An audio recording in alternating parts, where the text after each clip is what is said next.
Hi guys, doing another road trip video. This time I'm actually starting the video out here on the highway already. Just past the town of Gibbons, and I'm on Highway 28 and heading to the town of Plamondon, Alberta. So, like I say, on Highway 28 here, northbound. Reason I didn't record the earlier stuff was I think I did that in previous videos, and it gets kind of boring to see the same thing over and over again. So figured, well, we'll have a look at this. Anyway, I'll be turning off on Highway 63. We'll be going northbound for a while, and it's going to take probably about an hour, and it says hour and 41 minutes till I get there. So I'll probably stop the video somewhere in between and let the camera recharge for a few minutes as I'm driving. But it's a beautiful day out here. Temperature, oh, what is it? I'll actually have to look on the vehicle thermometer. It's a balmy 5 degrees Celsius. That's roughly about 40 degrees Fahrenheit. And as you can see, it's fairly sunny outside. Some high cloud up there, but nothing too dangerous. No rain for a change, which I'm happy about. And just passing this grader guy here.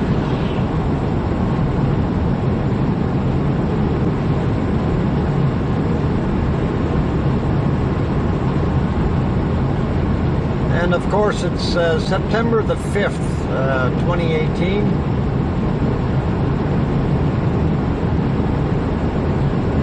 And gonna take you all along, especially my dear friend Bree. I've got my coffee, got you a juice, and no sleeping today. You have to be on the lookout for deer. Being early September, the deer will be out on the roads, especially around Plamondon.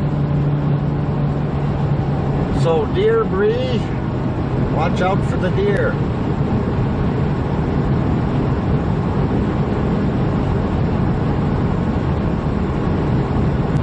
And we can't take Susan along this time because last time she stole my credit card and racked up all kinds of things on that bill. So,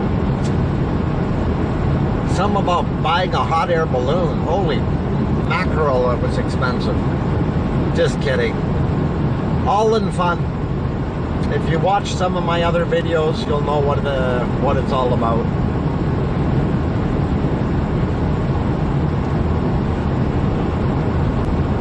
But like I said, it's a beautiful day out here.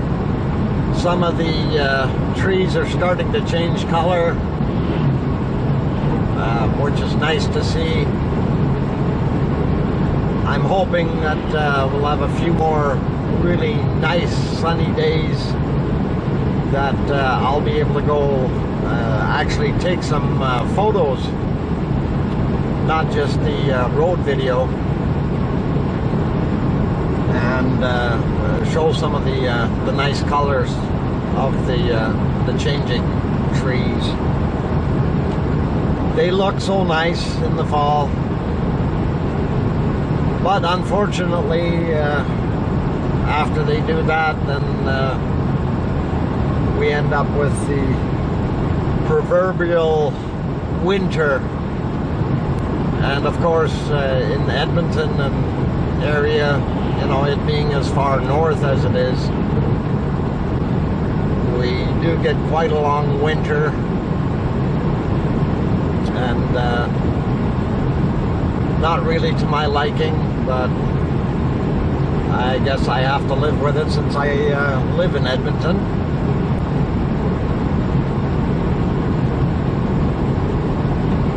Anyway, I'm just gonna keep driving here for a bit, enjoy the scenery, and hope you do as well. And I may let Bree drive again. She seems to like that.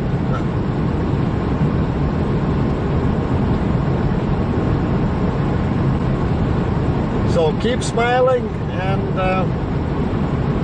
we'll keep driving.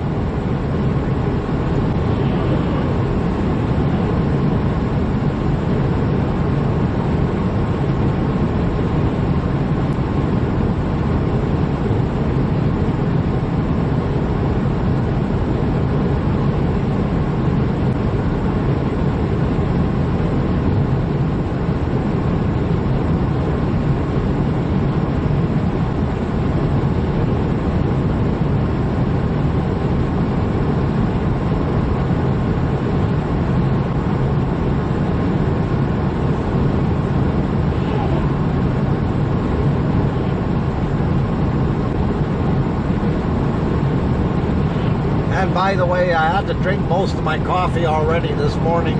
Trying to get out of the city was pretty tough.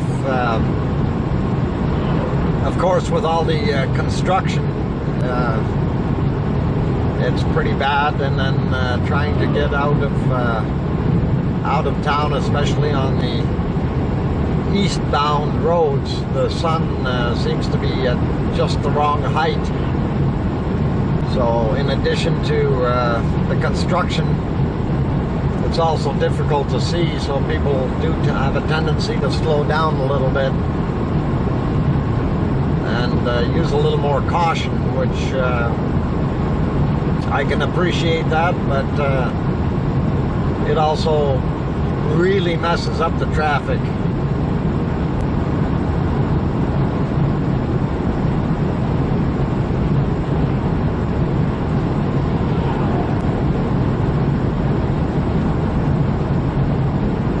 Now, why the heck was there a detour sign there? That always worries me.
looks like we got a train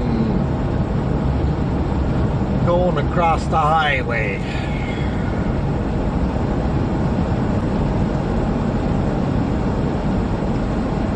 You know, all the times that I've come up on this Highway 28, I've never had a train here. This is a first for me. But I guess that's okay. It's not that big of a deal.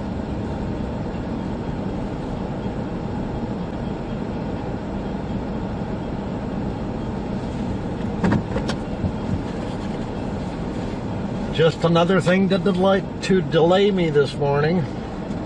First the traffic jam in the city, and now a train out here on the highway. I guess this is going to turn into an all-day project.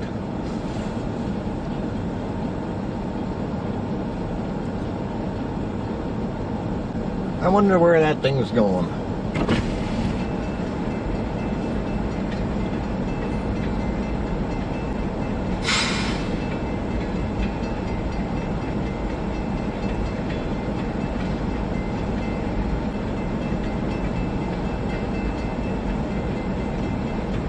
And we got about 4 miles up the highway to go to do the turnoff on Highway 63 and then go north. Or I could go oh, what's that other highway? Oh, I'm just looking at the map while I'm sitting here. Oh, okay, actually no, it's a little further. Or is it?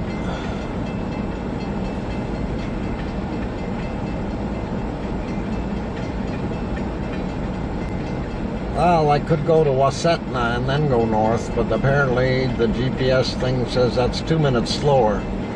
I think we'll take Highway 63. It's probably a little more traffic on there, but it's a bigger highway. The other one is only a secondary, so it's probably nicer on 63.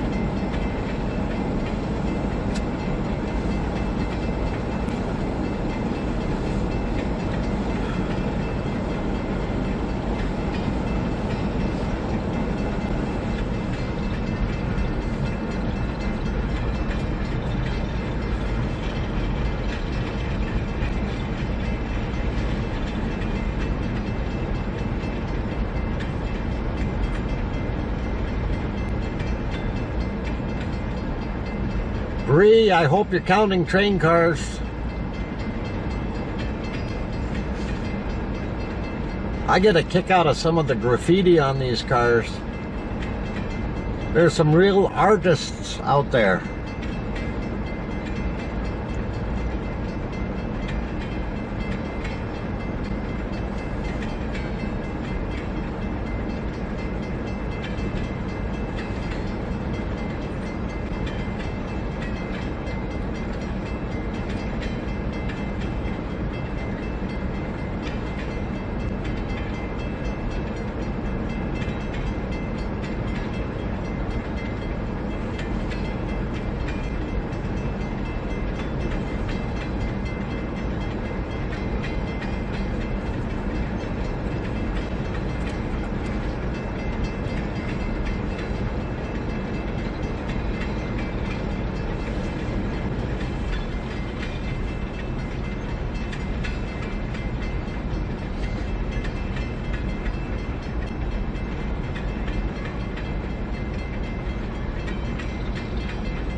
Oh, look, there's the end of the train.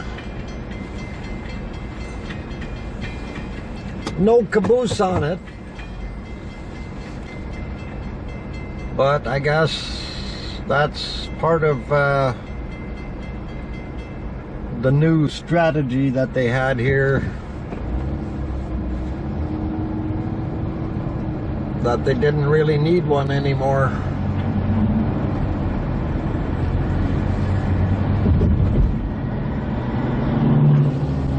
Okay, and we're moving again.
And I can see the intersection ahead where we get to turn off to go north on 63.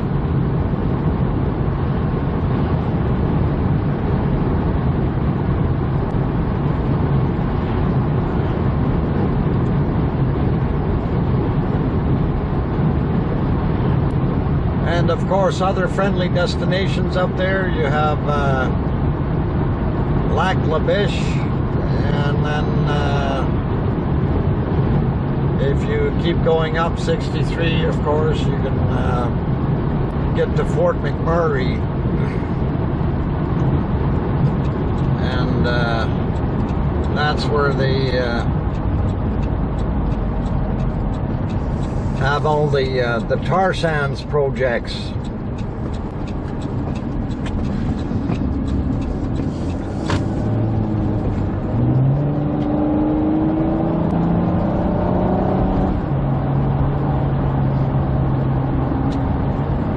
That's where a lot of the oil comes from. But as I mentioned before, you know, we do have a lot of that clean oil as well. So people call the tar sands oil dirty oil. I don't know why, but it's, in my opinion, all the same. Ends up in a refinery and they do their thing with it, so all seems to work. You can run your vehicles on it without any problems once they turn it into gasoline. Nobody ever complains about that part, but oh well.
The grain fields on the sides here look pretty nice, almost like they're ready to be harvested,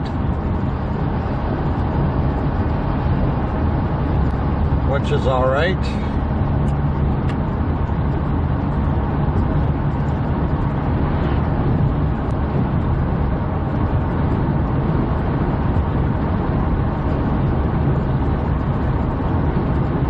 And I guess over on the left-hand side, it's already being harvested.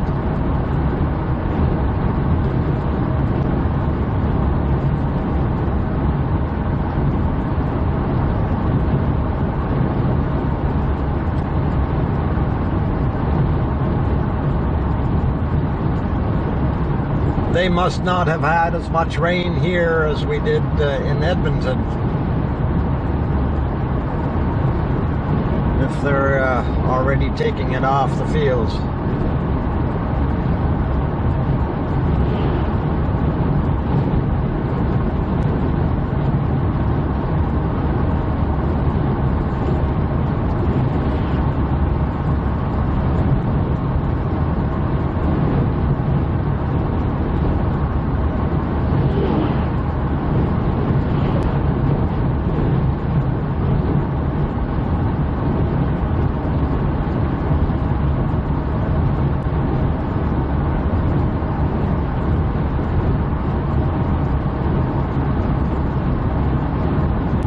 Okay, I got a phone call I got to take, so I'll be back in a second.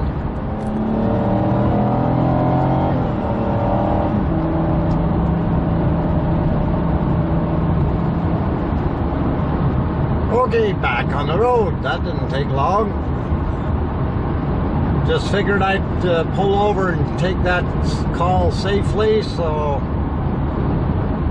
nobody gets hurt. Hope I don't get too many more of them on the way.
off on the right-hand side here, that's an old coal mine.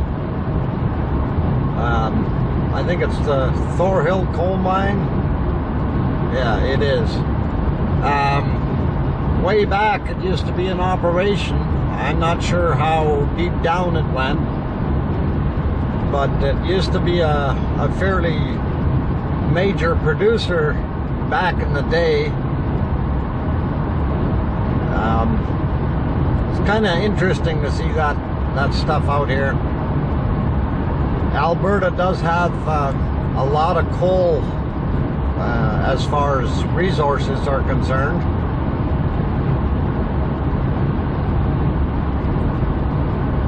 A lot of the electric power plants that are in operation by EPCOR are coal burning plants.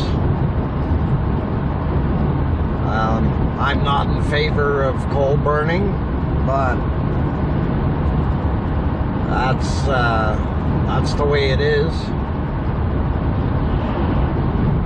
We don't have a lot of hydro dams here in this province, so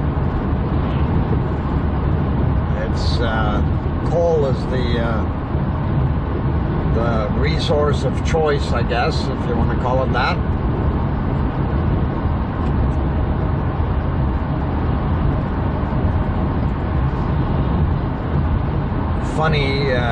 Funny thing about EPCOR,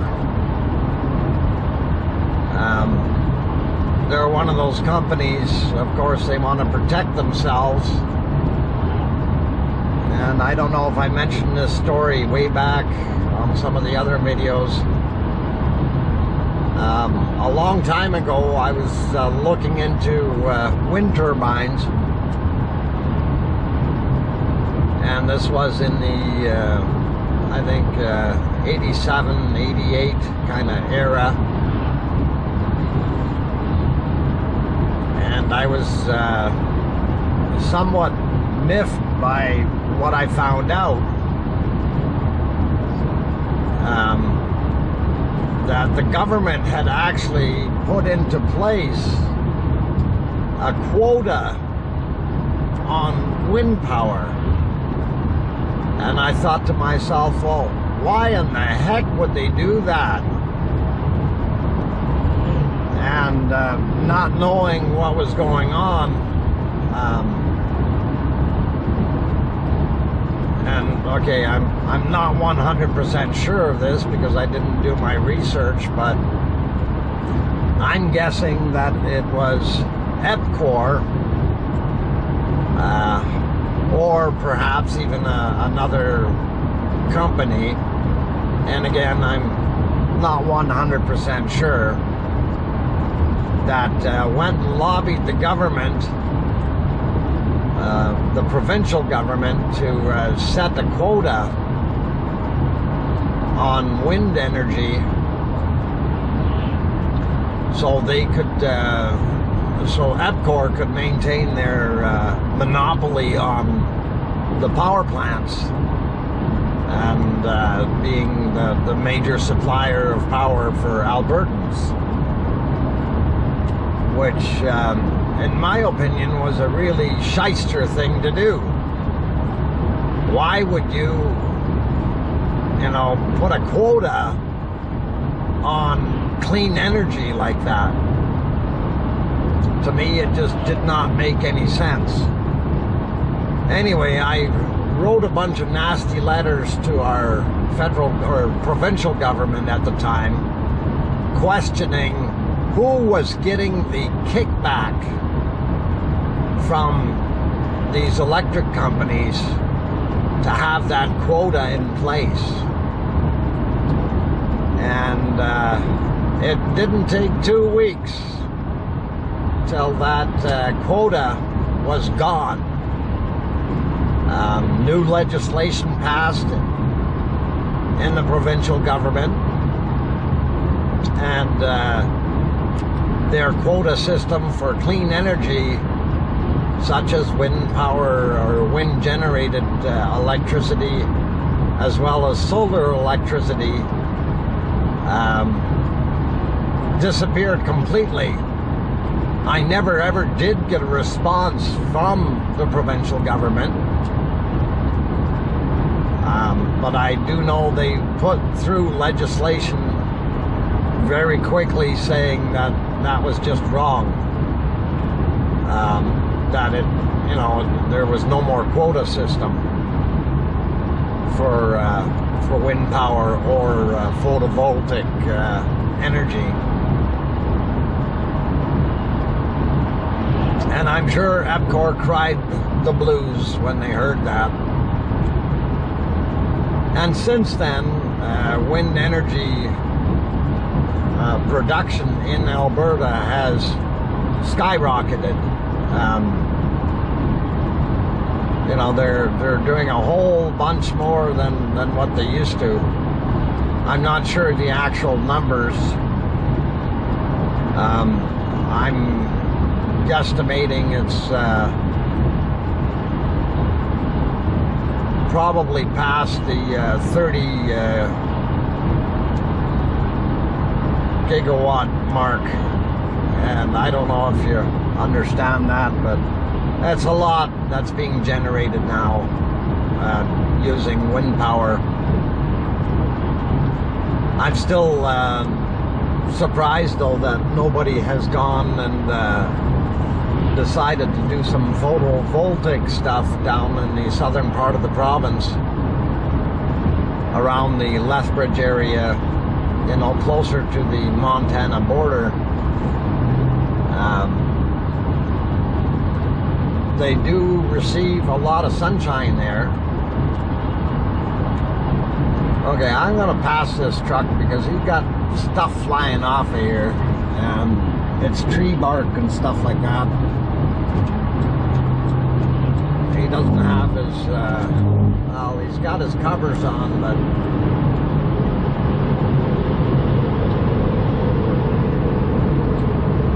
stuff flying off the sides where the netting isn't covering the material.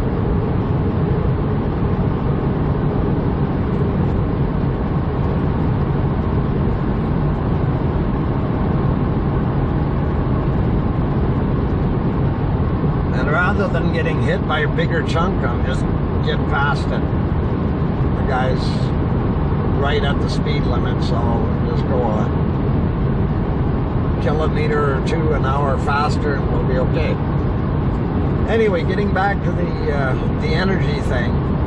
So in southern Alberta, they get a tremendous amount of sunshine. It's in the area that they call the Badlands, around Drumheller and so on. They actually, it's almost considered a semi-arid climate, and they get quite a bit of sunshine on average. And to me, it would be feasible for somebody to set up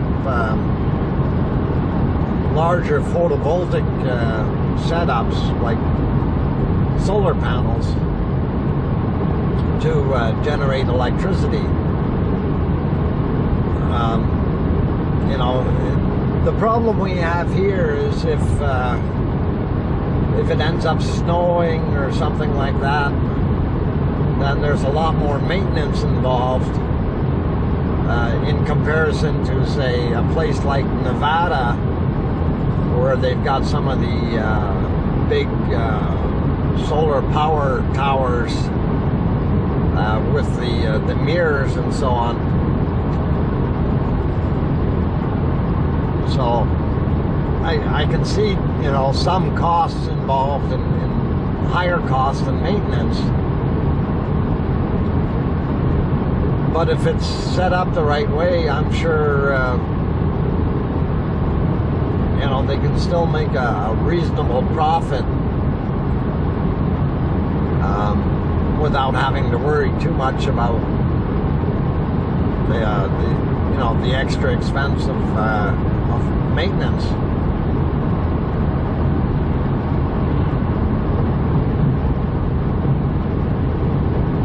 I'm all in favor of clean solar power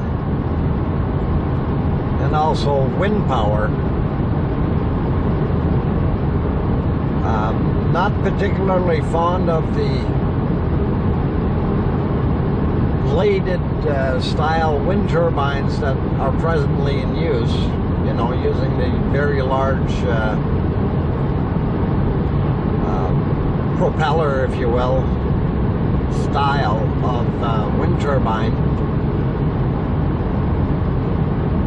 Although, you know, till someone comes along and perfects something that's a little bit more useful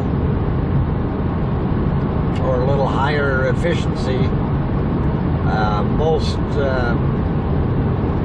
guys are going to end up using that style of wind turbine.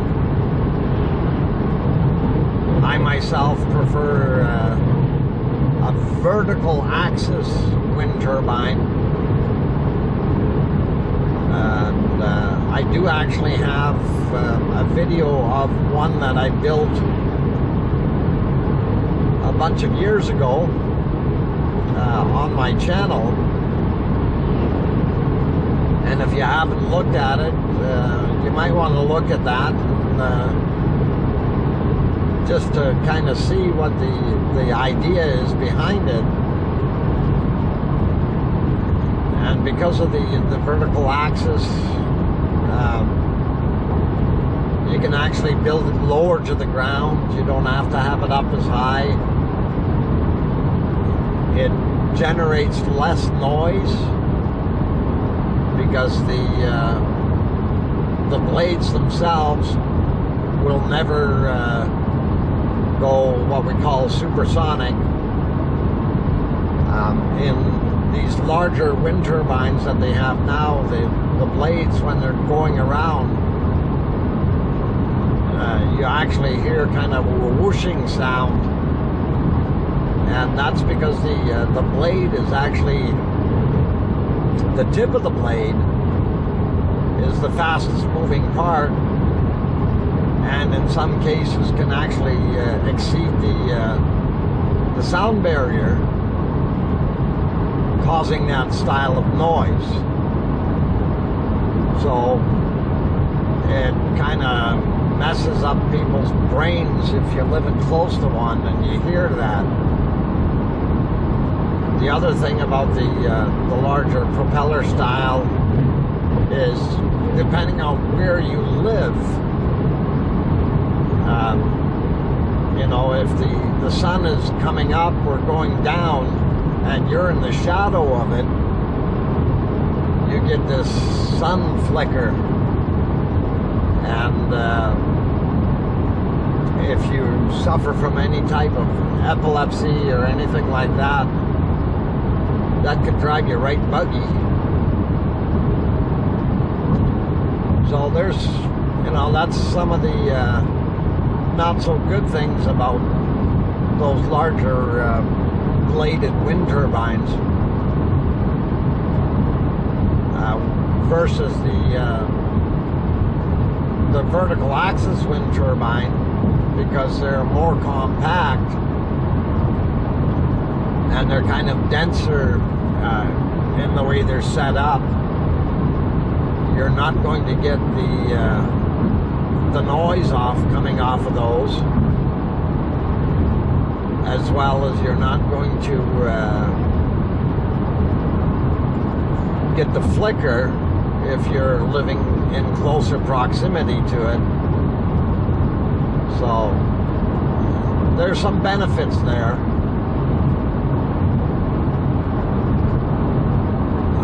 Also wanted to mention that, you know, because of the blades going around on these big propeller type ones,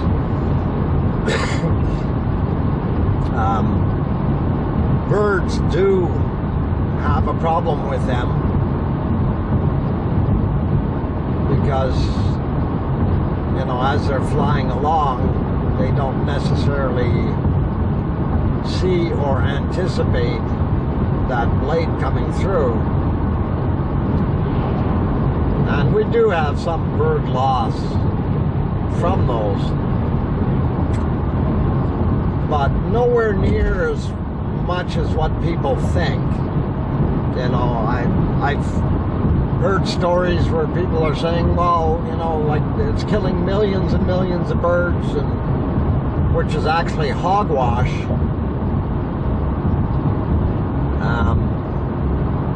What people should actually pay attention to is to see what's actually killing the birds.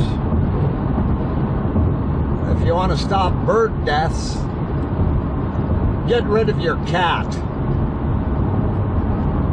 Domestic and feral cats are the major killer of birds. You know, the wind turbines do hardly any, and it's the same thing with these. You know, they get the people crying about the oil fields where they up in Fort McMurray, where they have the tar sands, the settling ponds. You know, it's got oil in it, and the birds fly in and sit in those settling ponds. Well, you know, you get a couple dozen birds going into these things, and it's a major uproar. Yet nobody looks at the 200 to 300 million birds that are being killed by the domestic and feral cats. So people need to give their heads a shake when they start spouting off about stuff like that. We have so many wind turbines out there, and you just don't see piles and piles of birds laying underneath or around them that have been killed by them. So, you know, like, you honestly have to rethink that plan. And it's a shame that people don't do a little more research to understand that fully. But anyway, getting back to the vertical axis wind turbine, it would definitely slow down, you know, any potential bird deaths as well, because they do, like I say, it's more of an object that the birds can see, because they're a denser unit, and they don't have those huge blades zipping by. So a bird could actually go, okay, I see it, go around it, whatever. That's a little easier to cope with, I think, for the birds.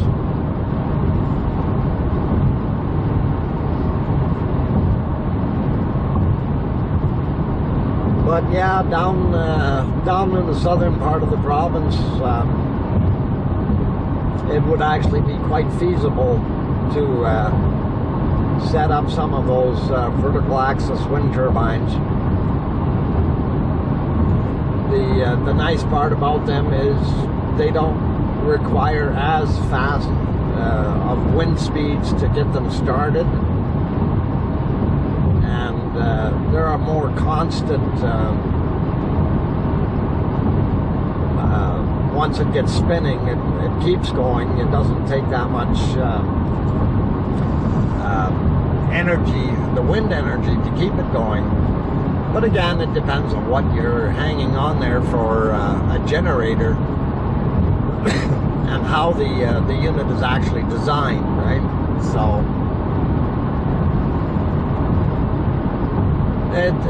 you know, everything plays a role in the whole concept or scheme of the thing.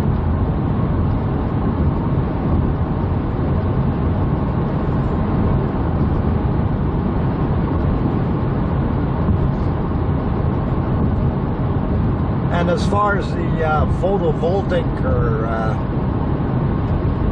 solar panels, if you will,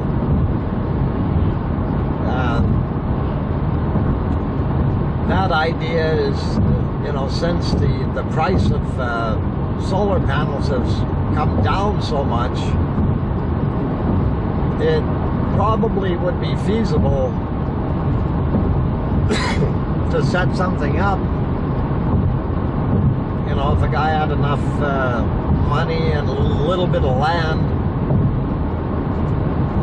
you could probably set up a fairly decent system. And of course, with the price of electricity continually going up, it would be feasible to set something up. Now, you don't necessarily have to go with the actual photovoltaic solar panels. You could use other methods as well. Solar collectors, heating up a brine material or whatever, similar to what they're using in the what they call the power towers, where they're using the mirrors to heat a central point,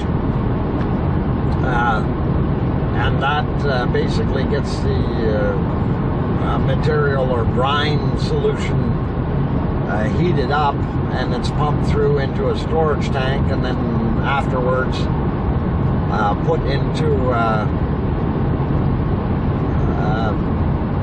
some turbines, and it actually generates turbines or generates power for the turbine in a steam format.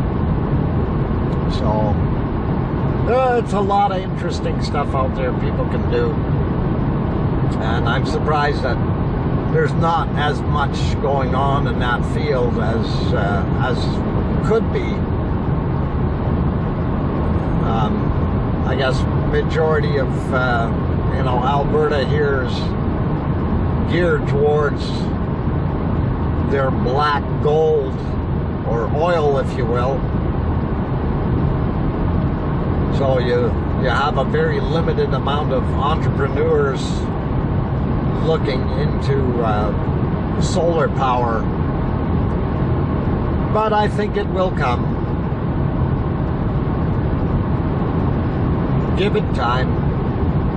I mean, the wind turbines, as an example, it's from when I started looking at it in the 80s to where it's at now. It's grown tremendously, and it's amazing how much growth there actually has been. And I like to see that. Creates a cleaner planet, because that same power you'd have to have at least 10 or 15 more coal plants to generate that same amount of power that's being generated by the wind turbines, and that would only add to more pollution.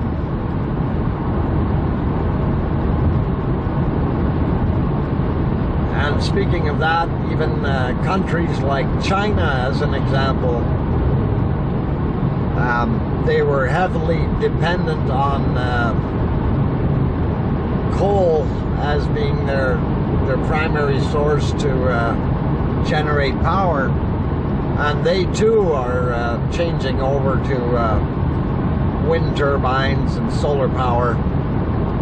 More wind turbines, though. I guess in their mountainous areas they've got quite a few setups, which is nice. Anyway, I gotta stop talking for a minute. Coffee is empty, so I gotta switch to Pepsi and give my throat a rest here. Yakking way too much.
the highway goes east a little bit more to the town of Boyle, and then it turns back north. So what I'm going to do is I'm going to turn it off, the recording off for now, because if I don't put a little bit more charge in there, it's not going to record too much more on the full trip. So I'll turn it back on in about 15 minutes. That way we won't lose too much, and we'll have just enough to get right to Plamondon. So back in mere seconds.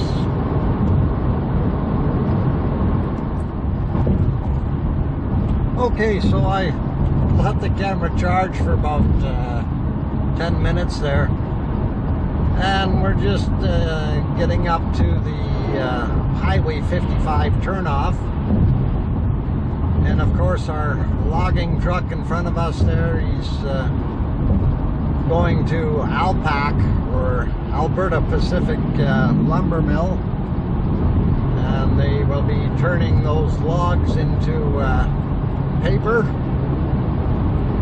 And as you can see on that sign that we just went by, we got 42 more kilometers to go to Plamondon, or roughly 28 miles or so. So that's going to get us there in about half an hour, or 28 minutes. And we can enjoy the rest of the scenery on the way here. A lot less bugs hitting the windshield, so I don't need to stop and clean it. It's kind of nice that way.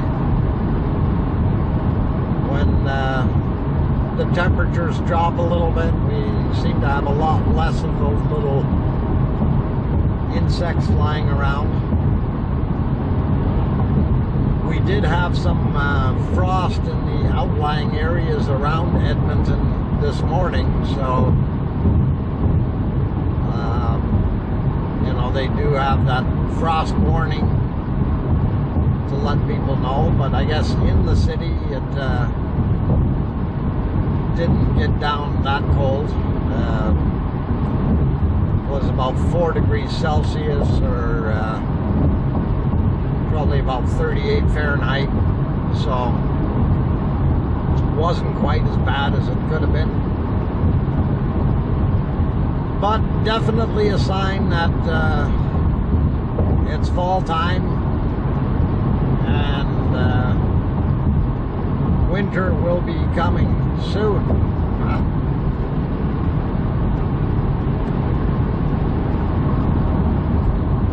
And for those of you who are actually watching this video for the first time, or just watching some of my road trips in general, I do also live stream on YouTube, on my channel of course.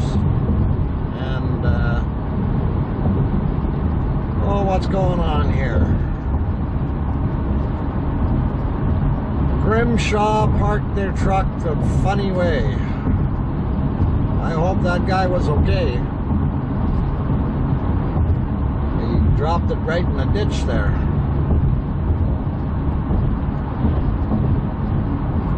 That happens out here on Highway 63.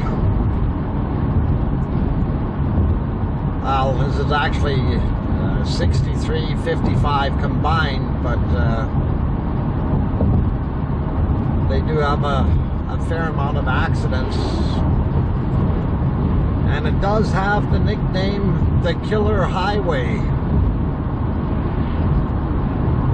because of the amount of people that actually have perished on it. But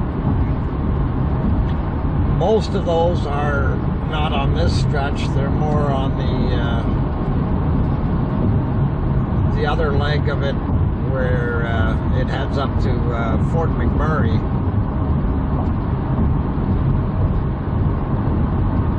since they've actually twinned that highway, made it into a 4-lane, the number of fatalities has gone way down. I'm not sure if they're 100% finished with that twinning, but it was definitely a required thing there to minimize the amount of people losing their lives.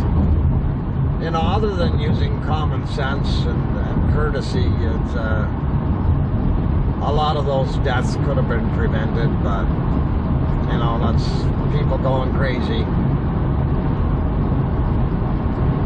driving too fast, and then they wonder why things happen.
Coming up on the community of Grassland.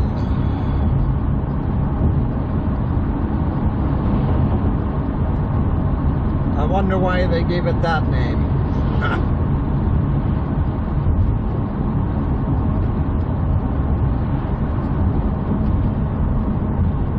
So we'll be actually going right through town. It's not a very big place at all.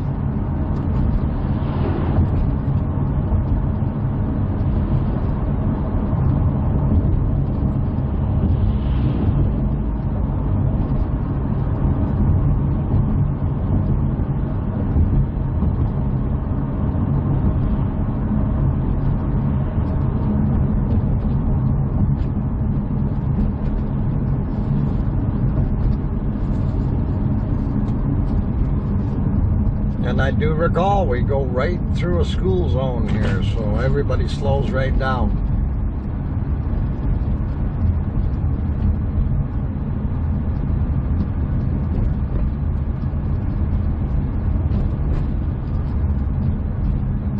Sometimes they slow down a little too much.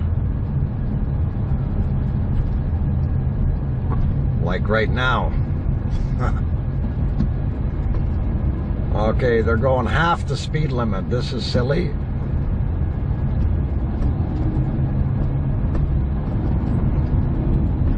Speed limit being 30 kilometers an hour, or probably about 20 miles per hour, and they're slowed right down to 10. So makes a guy wonder. But yeah, this area has grown a little bit too. I see a couple of new shops.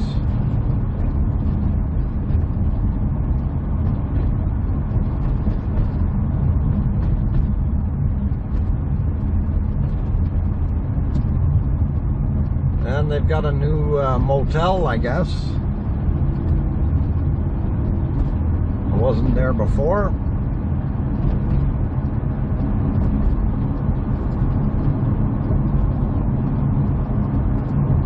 They only had the old Grassland Motel. Now they've got a Ramada, which is kind of cool. And I see this Petrocan here. It used to be a Flying J. So Petrocan must have bought them out.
I like that sign that says, "Curb the urge, don't text and drive."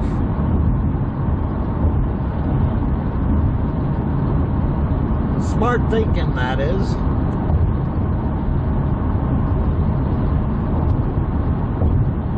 I know, even myself, I catch myself being foolish once in a while, but I try not to do that.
this is where Highway 55 and 63 split, so Fort McMurray is to the north, and we will continue on straight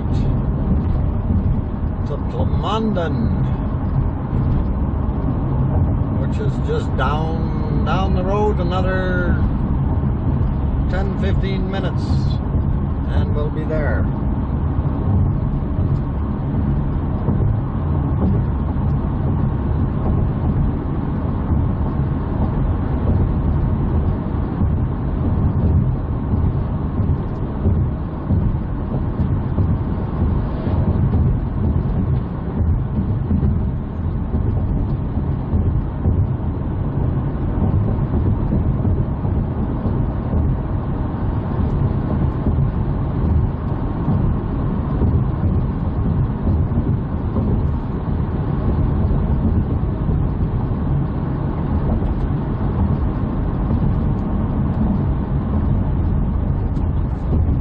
Little friendly community of Atmore. I remember a bunch of years ago they had a huge accident here right where the tanker truck is sitting on the left side. It was during a snowstorm, I guess. A couple trucks collided and caused a whole bunch of damage, and there had some loss of lives as well.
Going to mention a bunch of years ago when I was working for another company, we had one of our guys go out, and he was actually up here doing some work for the Alberta Pacific mill, some radio work on their two-way radio systems, and he was actually staying out in Plamondon, and this very stretch of highway that he was going down, now this was just as the onset of winter, and this area is really known for a lot of deer coming through, and he was coming out of Plamondon early in the morning, heading to the pulp mill, and I guess a bunch of deer decided that they wanted to cross the road real bad. And unfortunately, he couldn't stop in time for these guys, and it was on one of these hills here. As you see, it goes up and down quite a bit, and I think it was up a little bit closer to the turnoff, and he just couldn't stop because it was so icy. And one of them became a hood ornament. And then they ended up dispatching me to come up and rescue the guy, while the truck that he was driving was put into the shop to get fixed. Because I took the rad out, like the front grill and the radiator, that kind of thing, so not drivable.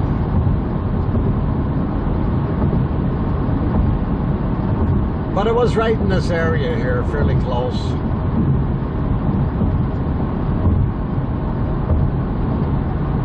And it's tough. Sometimes you just can't do anything about it when all of a sudden you've got these things running out in front of you and you're on a downward slope on a hill, and you know, even if you're doing a lot less than the speed limit, it's still pretty tough to try to stop and avoid these things, especially early in the morning when you know, they're crossing the road. It's the old deer in the headlights thing. The deer all of a sudden gets onto the road and then stops, freezes, and instead of keeping going,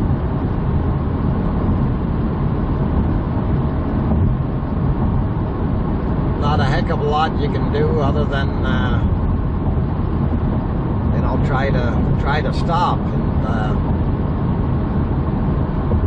If you can't, you can't. That's all there's to it.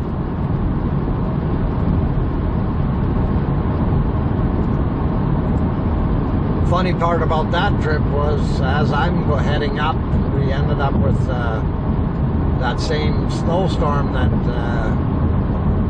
he was encountering, or the snow. It turned into a real snowstorm, and I was coming up through Athabasca, and about 5 or 6 miles south of Athabasca, as I was heading up there, I had about 5 deer cross in front of me as well, and I was only going about 40 miles an hour or 80 kilometers an hour, and the road was so slick with that fresh snow, there was no way I could stop. And of course, the ones that came across, 4 of them went across real quick, and then there was that last one. He took his sweet time and then tried to bounce out of the way at the very last second. And here's our turnoff, by the way.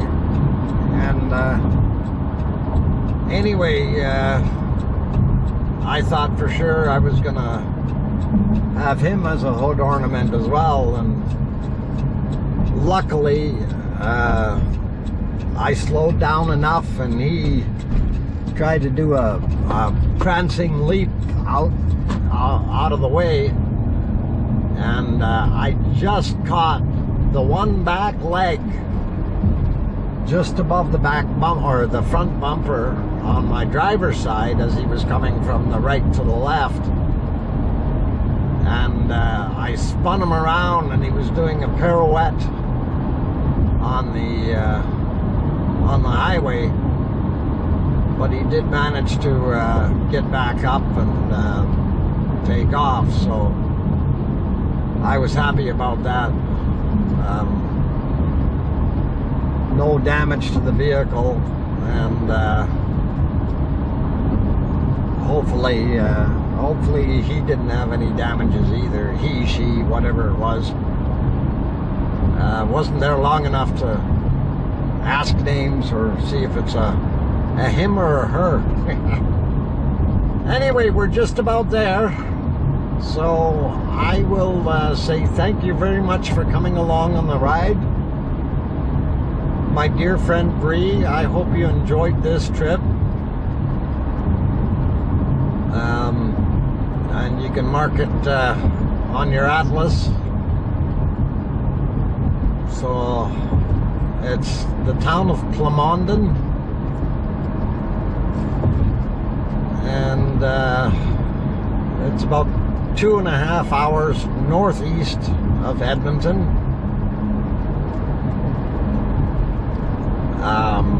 A lot of the population here in this particular town are descendants of what they call White Russians. Good people. Just figured I'd throw that in. A lot of the community is based on that. It's a nice place in the summertime. Not my favorite place in the wintertime. And other than that, I thank you all for coming along. I'm happy to have shared my travels with you. Please click the like button if you liked it. Share and subscribe. Have a look at my stream if you want. And take care all. We'll see you guys next time. Bye for now.